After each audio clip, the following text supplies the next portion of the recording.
পাঞ্জাব তখন আগুনের মতো জ্বলছে, চারিদিকে বোম, গুলি, পুলিশ আর আতঙ্ক।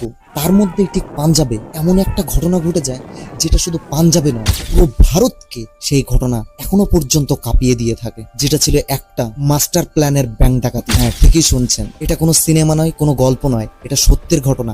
আমাদের এই ভারতের পাঞ্জাবের বুকে ঘটে গিয়েছিল একটা ভয়ানক ব্যাংক ডাকাতি। তবে আশ্চর্যের বিষয় হলো এটা এত বড় অপারেশনটা হয়েছিল যে অপারেশনে কোনো মানুষকে হত্যা করা হয়নি। পুরো অপারেশনটা হয়েছিল কোনো গুলি ছাড়াই। আর তার থেকে বড় ভাবার বিষয় হলো যে ডাকাত দলেরা ডাকাতি করতে এসেছিল তারা পুলিশের ড্রেস পরেছিল। এই কারণে আশেপাশের মানুষরা বুঝে ওঠার আগেই পুরো ব্যাংক হাওয়া। আর কয়েক মিনিটের মধ্যে নিয়ে গিয়েছিল 5.7 করোড় টাকা, যা বর্তমান মূল্যে যদি বিশ্লেষণ করা হয় কয়েকশো কোটি টাকা তৎকালীন সময়। ঘটনাটা ছিল 1987 সালে। কিভাবে ঘটেছিল ভারতের বুকে সবচেয়ে বড় ব্যাংক ডাকাতি ঘটনা? কারা ছিল এর পেছনে? কিভাবে তারা পুলিশের চোখকে ধুলি দিয়েছিল? আর শেষ পর্যন্ত সেই টাকা কোথায় গেল?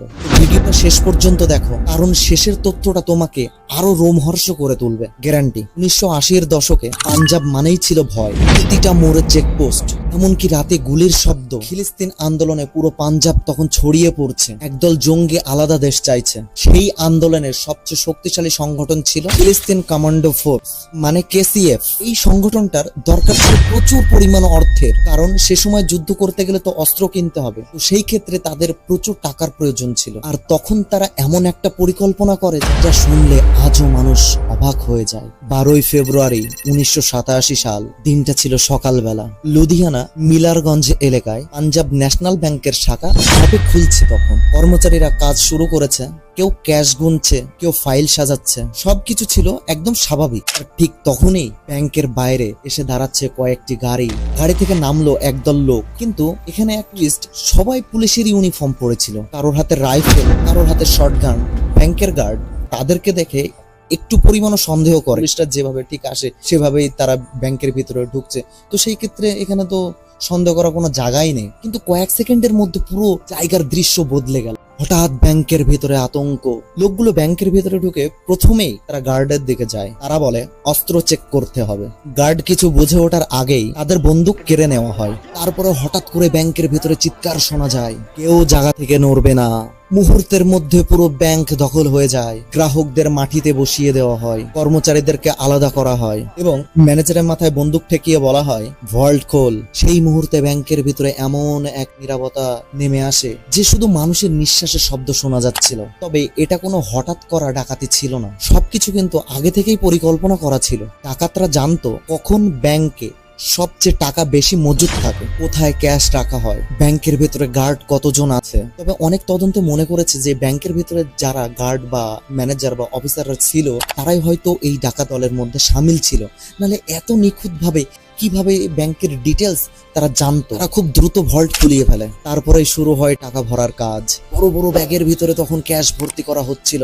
কেউ চিৎকার করছে না। ব্যাংকের ভিতরে তখন এক নীরবতা নেমে এসেছে। সব হচ্ছিল যেন এক ঠান্ডা মাথায়। যেন তাদের আগেই পরিকল্পনা ছিল যে কমিউনিটির মধ্যে কি হতে চলেছে। এটা যেন তাদের আগে থেকে মাইন্ডসেট ছিল। তারপরে আসে সেই মুহূর্ত যেটা ইতিহাসের খাতায় নাম তোলা হয়।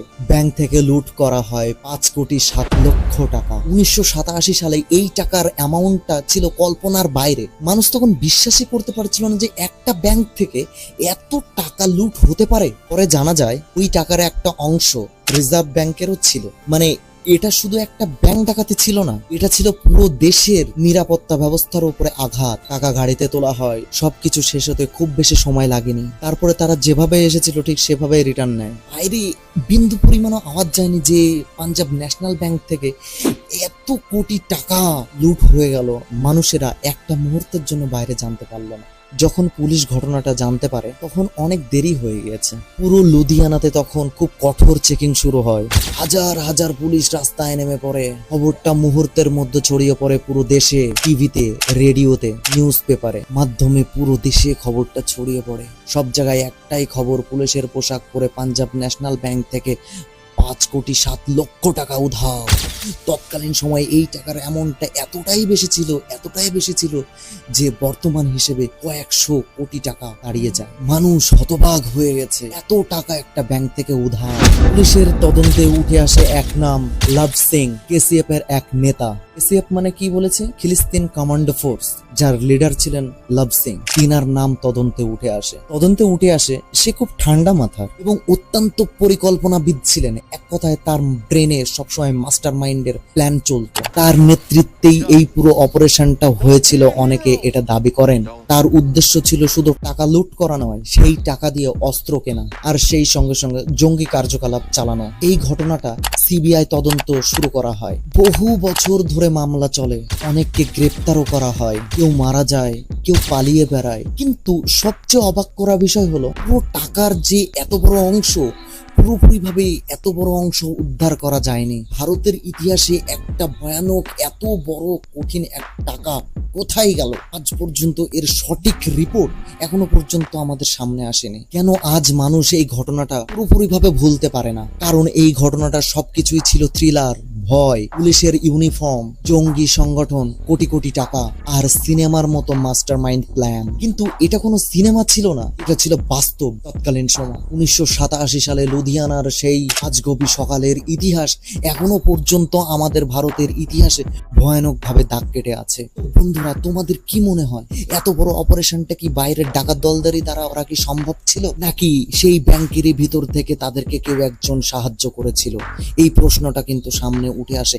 কেননা এত নিখুঁতভাবে ব্যাংকের ভিতরে কোথায় টাকা, কোথায় এক্সিট গেট, এতটা নির্দিষ্টভাবে একজন হঠাৎ ডাকাত কিন্তু সহজে বিশ্লেষণ করতে বা বলতে পারবে না।